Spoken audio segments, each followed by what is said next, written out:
Welcome to Insight Marketing Success, the podcast where marketing knowledge meets real-world experience, from vision to execution. Welcome to IMS. Today we have Trizna Banos with us. So Trizna, welcome to IMS. Tell us who you are. Thank you so much for having me here, Ricardo. Primarily, I'm a human. I always like to tell people I immigrated here when I was 4 years old, but professionally, I'm a marketing leader who's built my career inside really high pressure and high growth environments, primarily in legal and emerging legal tech. So I didn't necessarily come up through a traditional structured path. I really had to figure things out as I went. And this kind of, in retrospect, forced me to be very strategic and hands-on, especially in industries where trust is everything, and industries where marketing is often seen as a nice to have, not necessarily an impact driver, which legal can be one of those. But through connecting brand, operations, and growth, I've been able to make a name for marketing and how it's impactful.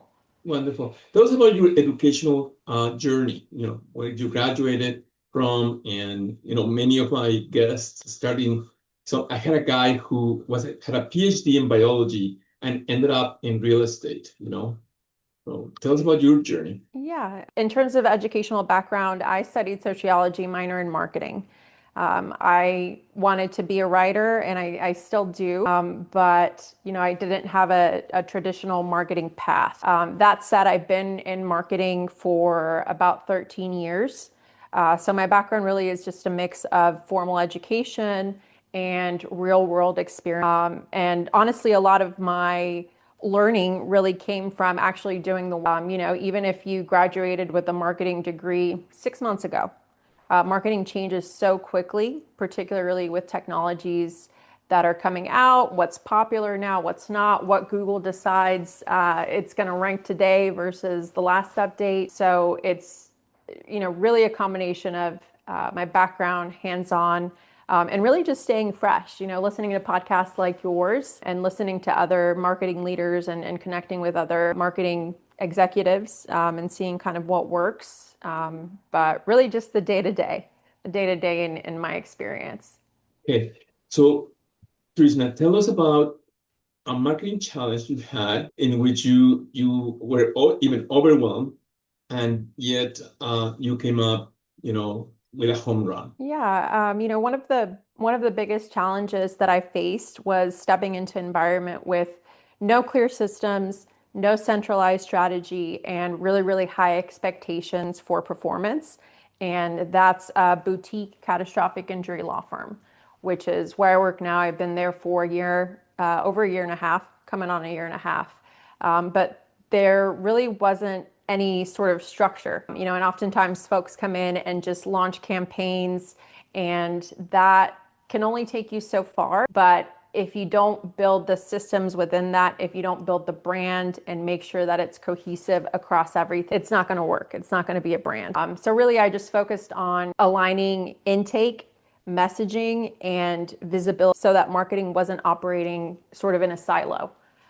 Which really, really helps. Marketing doesn't stop when the client comes in the door. It's also about the client experience. So, really just in short, sort of taking fragmented efforts and building them into a cohesive system that works within the whole ecosystem. So I didn't just market. I built a structure in which marketing could succeed and where we could kind of replicate those efforts to scale the business. Okay, so I'm curious, how did you do that? Obviously, you needed to have buy-in from the executive team and so forth. But what were the main 3 things that you did to accomplish that? Yeah, so the first thing I would say is reporting. So getting the data to be able to inform the strategy. Now that really just came down to a couple of measures: where our cases were coming from and what the lead source was.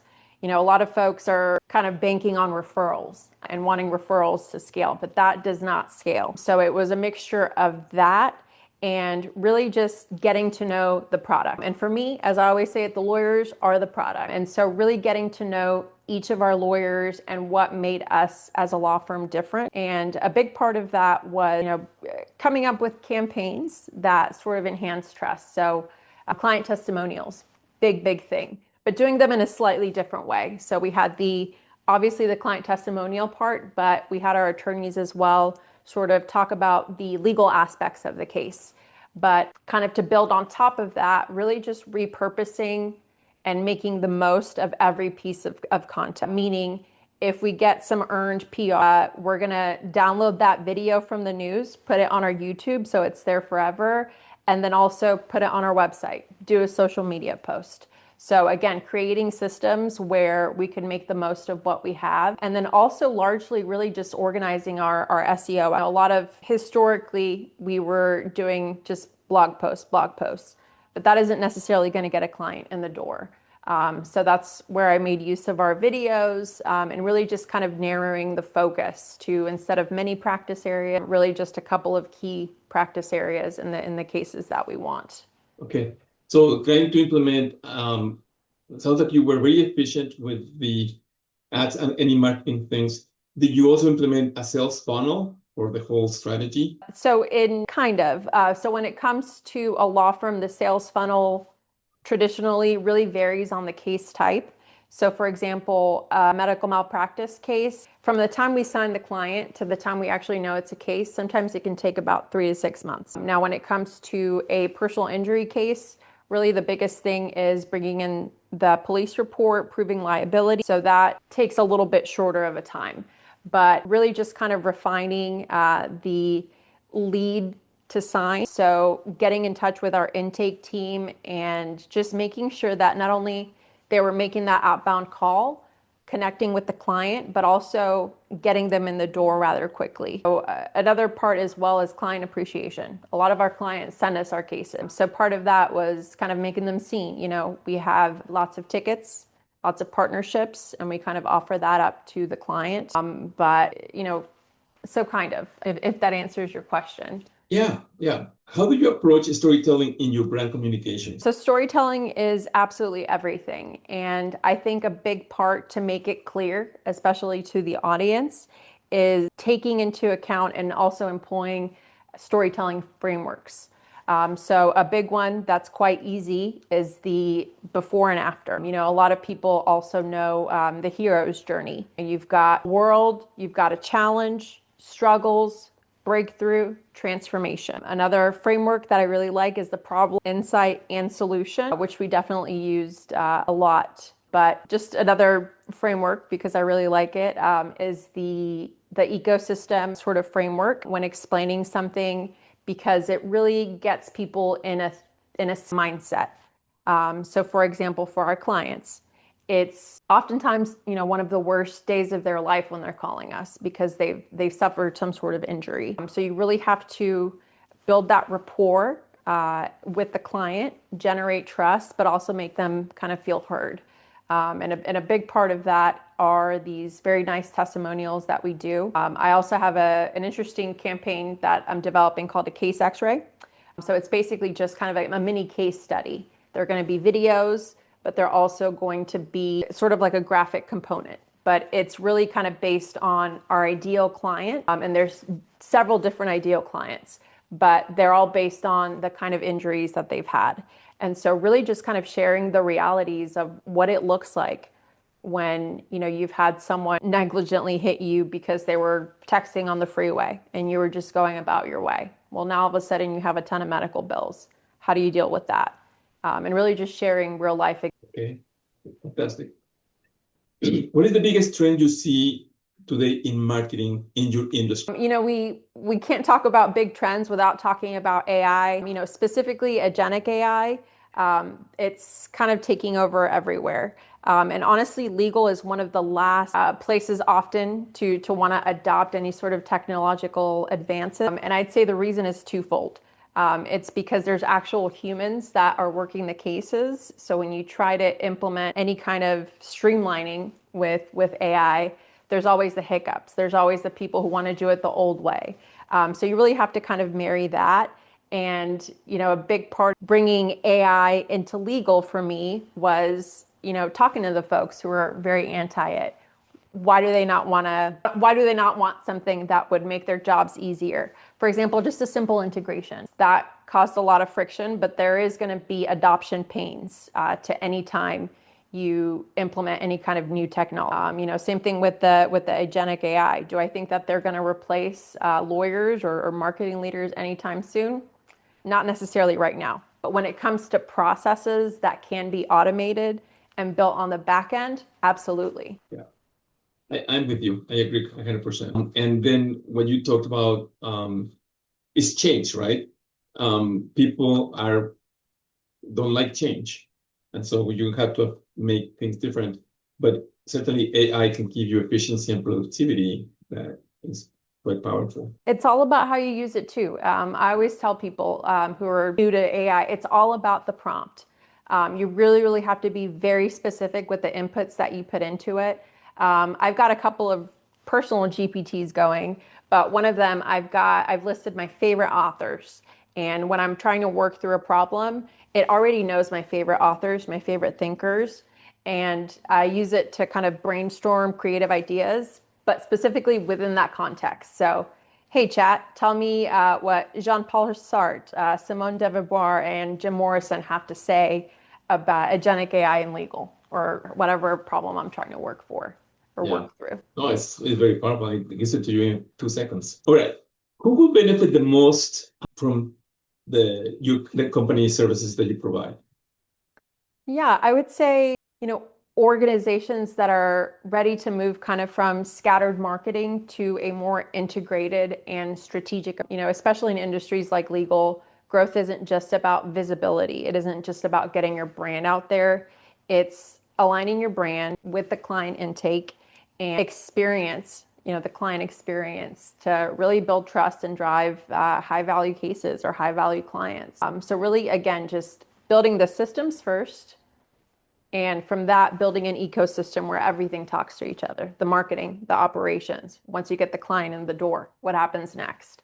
And even when they're out the door, a lot of really good future clients or future cases do come from existing folks who've tried your product, and, word of mouth is still super huge. Yeah, wonderful. So let's talk about Trizna Banos' character.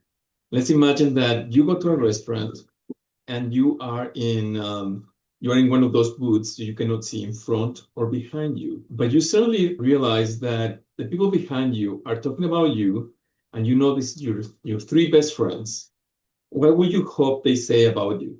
Well, I like the way that you framed that question. But I would hope that they say I'm someone who cares about doing things the right way, even if that means sometimes taking a step back and really just analyzing what's in front of us. But someone who brings that with strategy and execution, and someone who thinks about it, not only the impacts that it's going to have today, whether it's a campaign or whatever we're talking about, but also the impacts that it's going to have on the future and what it's building for the future. So, for example, today, we're not just marketing to our potential clients anymore. If you want visibility online, you're also marketing to the bots. You're marketing to the large language models, things of that nature. So, hopefully they'd say someone who also is good at forecasting trends. Professional. Well, I'm going to ask you again, because I understand about that, but I want to learn more about your character as a friend, right? Yeah. Loyalty, friendship, motherhood, give me one more of those. So I haven't had the pleasure of being a mother yet, but I do want to be. Hopefully my friends would say that I'm a very thoughtful person. I'm a person that cares quite deeply, but at the same time, I love information. I love getting to the source of truth if we can fight to, if we can fight or talk or eventually get to that. And, I'm Mexican. So in my family, when we raise our voice, it's because we're passionate, and that's a good thing. That's not necessarily the same thing when it comes to, to conversations sometimes, but I think color would be another thing. Maybe she brings a little bit of color. And this is kind of an interesting format. I pride myself in being a really good listener. So it's interesting to be on the reverse end, sort of in this kind of format. Yeah, that's good. So you and I both know that life is great, but sometimes personal issues happen or professional issues happen, and sometimes they even combine.